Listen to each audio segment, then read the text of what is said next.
Kuro is told by a girl named Kotoko that she fell in love with him 2 years ago when she saved his life. She also inquires about Saki-san, his lover.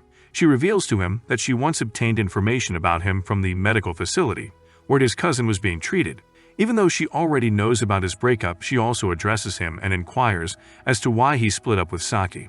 When a kappa rushed away to visit Kuro, his lover left him because she thought he was involved. Kotoko was abducted when she was 11 years old by a group of low-level Ayakashi, who took her leg and eye in return for idolizing her. They asked her to serve as their goddess of knowledge. They turn to Kotoko for solutions whenever they have an issue or a dispute. She tells Kuro to study the newspapers from 2 years ago, when he doesn't trust her. She has heard that in myths, those with one eye and one leg are referred to as gods. Everything is possible in myths. They learn through baked Yuki that the fence surrounding the library has been breached. She asks Kuro to go off against Youkai. They engage in combat with a creature that consumes Kuro's arm, but dies instantly because Kuro's flesh poisons the monster and Kuro's arm then begins to mend. He admits to Kotoko that as a kid he consumed the flesh of 2 Youkai. Kuro explains to Kotoko that his body can recover from injuries on its own. He declines her invitation to go with her to meet the Tsukuna Swamp's guardian spirit, a gigantic serpent. Kotoko decides to travel there by herself. Before sending her on her way, he took one of her yokai pals for himself, which he used to follow her and determine where she was on the mountain. He also gave her a thermos of soup.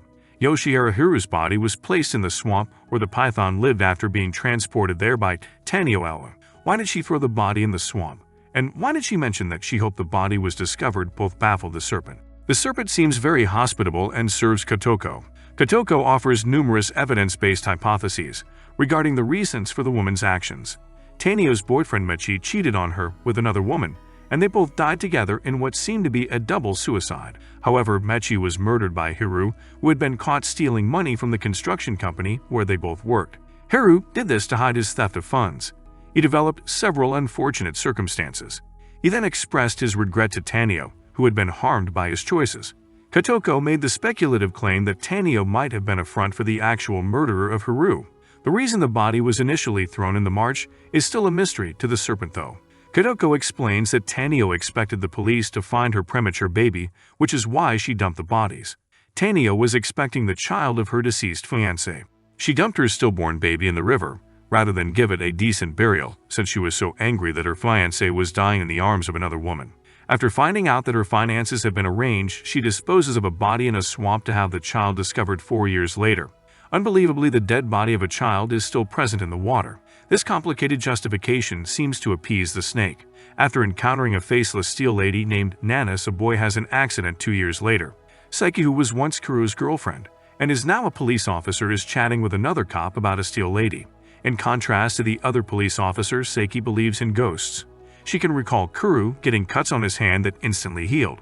She cautions the police to use caution. Seki stops a girl who is falling down the hill on the way home. She observes the girl clashing with the idol. Saki resolves to battle the steel lady despite the young Kotoko's warnings, and the girl is Kotoko. Seki learns that Kotoko can defeat a ghost while she cannot. After receiving a punch to the head from the girl, the spirit flees. Meeting Seki did not make Kotoko happy. Seki returns them to her apartment so she can attend to her injuries. Kotoko can't help but gloat about how Kuro has replaced Saki as her boyfriend. Kotoko even gives Saki photos demonstrating their relationship as one. Girls can never change. Kotoko eventually admits that Kuro has vanished and has not returned Kotoko's calls after being questioned about Kuro's whereabouts and their connection. Saki investigates the steel lady in some detail. She learns that although her stage name is Karen Nanase, her real name is Haruko Nanase. Karen was discovered one day by the head of a studio who turned her into her idol. She is held accountable for the apparent accident-related death of her father. Karen did not get along well with her father. Additionally, her father was covered by a life insurance policy. As a result, she was soon the target of suspicion, and her reputation plummeted. To escape the media, she moved to hotels. Her final stay was at Makurazaka City, where she passed away a few days after arriving. Her body was discovered, but it was unrecognizably hers. The victim's identification card, which was in her wallet, was the only way for the authorities to positively identify her. Seki speaks with Detective Terada the following day about Steel Lady. Before Saki accepts Kotoko's invitation to a restaurant, she learns that a Steel Lady has been spotted nearby. She was fighting with Kuro when Steel Lady Nanase was discovered. Fighting Steel Lady is Kuro. Kotoko keeps her distance while trying to avoid Kuro's path. Sky approaches Kotoko from behind and shouts at her for abandoning her at the restaurant, but Kuro's struggle with Steel Lady cuts him off. Kuro's head is crushed by the Steel Lady as she readies her steel beam. Kuro rises again and moves in the direction of Steel Lady. In a flashback, Kuro's past is made clear. The leader of the Sakuragawa family tested with both Sudanese flesh and mermaid flesh centuries ago to learn how to forecast the future and amassed unfathomable wealth, but everyone who consumed either sort of meat perished. I wonder why they wanted to know the future. Kuro's grandmother continued the experiments hundreds of years later and fed the meats to Kuro, his siblings and even his cousins, but they all perished. The only one to survive was Kuro. Kuro finally manages to knock her to the ground, pull her head and her neck, but she immediately gets to her feet, realigns her neck and grabs her steel beam once more. Kuro is told by Kotoko to devise a better strategy to permanently eliminate Steel Lady as she interrupts the combat. The Steel Lady Nanase suddenly disappears. Kotoko reaches out to Kuro as he approaches them to hug him, but he avoids her and engages Saki in conversation instead. Steel Lady is not a ghost in the traditional sense, rather she is a creation of many people's imaginations, based on an internet image. Kotoko proposes formulating a theory that the Steel Lady is merely fictitious and nothing more, but to do so Kotoko requires reliable information about Kirin that cannot be readily refuted. Seki digs further into the case file and Kotoko, Kuro, and Saki all have a variety of theories about what happened on the night Kirin was killed. Kotoko, Kuro, and Saki visit the scene of the crime where Kotoko conjures the ghost of a person who passed away a year ago while working at the building site. He claimed that Kirin was gloomy and despondent while smoking on the building site. Kirin stared up at the steel beams as they plummeted and accepted her fate. The suicide was therefore unintentional. Kotoko and Kuro discuss Kuro's role in this as they drive home after leaving Saki's residence. At a petrol station, Steel Lady Nanase approaches Detective Terada, who tries to combat her, but realizes he is not really as his hand passes through her body. Terada is instantly killed when Steel Lady raises her steel beam and smashes Terada's head with it. Seki is hauled in for interrogation because she was the last person who spoke with Terada. Seki receives a text from Kotoko, telling her to meet at the Makurazaka Hotel after being interrogated and speaking with her employer. Kuro is also informed by Kotoko that Rikka's lack of involvement with the creation of the Steel Lady is now beyond dispute. Kuro was visiting his older cousin Rikka, who was a patient in the hospital at the start of the series. It's also important to note that Rikka was the sole individual who survived the experiment of consuming yokai meat, not just Kuro. Kuro did nothing despite being aware that Rikka was in on it the entire time. Kotoko predicts that this evening will bring about another death, possibly many fatalities. Irrespective of the people, with the answers she has in mind, Kotoko jumps up in excitement. Kuro pats her on the head to bolster her. Saki and Kuro discuss their first dates with Kotoko. Saki remarks that she is pleased to see that Kuro might be getting over Rikka, which surprises Kuro. Rikka appears pretty weak and pale. Years have passed while she has been kept in a hospital, most likely as a result of the repercussions of consuming yokai meat. However, Seki is still unaware of Rikka's involvement in the Steel Lady investigation. Seki recalls that she did not have a completely typical first impression of Rikka. Kuro's first love was Rikka, but she can also be staring at a deceased person. Rikka is still alive, despite his wishes that she would not be.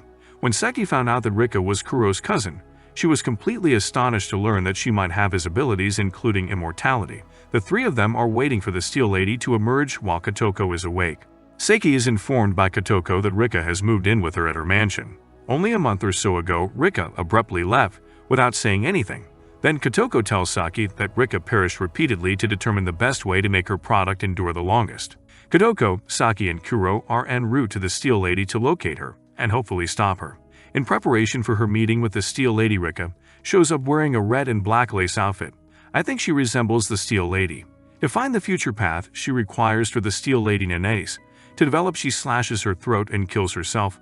Kotoko launches her defenses on the Steel Lady Nanase official site, while Kuro battles Steel Lady Nanase to keep her occupied and prevent her from harming innocents. Kotoko must present her facts on the site and persuade forum users to accept her account, weakening Steel Lady. Kotoko handles the internet exchanges while Kuro deals with the actual physical altercation with Steel Lady. She needs to convince the forum that the tale of the Steel Lady is just an invented tale. She has 4 answers that need to demonstrate the fraudulence of Steel Lady. Kotoko argued that Terada's murderer must have been a close co-worker who was also one of his acquaintances. Seki is informed by Kotoko that there are 4 potential solutions in total, and this is just one of them. Terada was likely persuaded to the scene by a female coworker, who then killed Terada there. It appears that the murderer is similar to Saki. When Saki understands this, she yells at Kotoko for declaring her the murderer, but Kotoko responds by saying Saki is the only person who can be held accountable, rather than placing the blame on a mystery killer. Kotoko further informs Saki that this is only one of the 4 ideas put forth in total, although the form as a whole does not favor the first option and has slightly lessened the case. Based on what should be their reality, Kotoko is merely fabricating the most believable lies she is capable of. The alleged male who allegedly came into contact with Steel Lady then joins in to discuss his vehicle accident with Steel Lady. The same vehicle accident that resulted in one of the initial collisions also resulted in one of the initial meetings. Kotoko, meanwhile, is narrating her solutions while seated in the rear car. Saki watched the actual and virtual fights, while Kurou engaged in a life-and-death struggle with Steel Lady to keep her entertained. Steel Lady seemed to momentarily deteriorate with each action Kotoko took. Kotoko appeared to believe they were on the verge of winning. I hope she will win. Karen's passing was very nearly a suicide. She returned to inform everyone that her father's murderer was not her. She was captured and charged with killing her father. She was indeed trapped by her father. He did it in a way that made it appear inadvertent. Kotoko asks everyone in the audience who is participating in the forum discussion to think of Karen as a lovely woman and to pray for her. The third theory holds that Terada was also murdered by them, and that Nanase is a phony ghost made by a living person, a friend of Nanase's sister. The sister believes Nanase faked her death to get revenge on her, since she cannot think Nanase would do that. Directly cutting into Kotoko's narrative was Rikka. Rikka decided to personally take over her defense because I had advanced far enough. The conclusion is based on Kotoko's assertion that Karen Nanase's real name, Haruko Nanase, is the person responsible for the Steel Lady Nanase. The report goes on to suggest that Haruko hired a body double by locating someone who was strikingly similar to herself. This girl tricked the girl into thinking she was someone else killed the girl, and then faked her death to get away from the rumors. More and more forum users began to weigh in on why they believed Steel Lady Nanase even existed. While all of this is going on, Kuro is still engaged in combat with Steel Lady Nanase, who is deteriorating as a result of forum users drawing inferences that Steel Lady Nanase is a fraud. Not only did Karen create the Steel Lady Nanase ghost, but she also created the wiki page. When Rikka says that is a lie, it is up to Rikka to show who the real creator is. This reveals that Rikka is the creator of and responsible for Terada's murder. And with that, the forum points to Karen as not only being alive, but also the administrator of the wiki page for the Steel Lady Nanase, and the murderer of Terada. Rikka may attempt to refute this assertion, but forum members are very invested in the admin's claim that Karen Nanase is still alive. Rikka dropped. The Steel Lady Nanase's existence is about to come to an end. Thank God. I was fed up with the reign of hypotheses.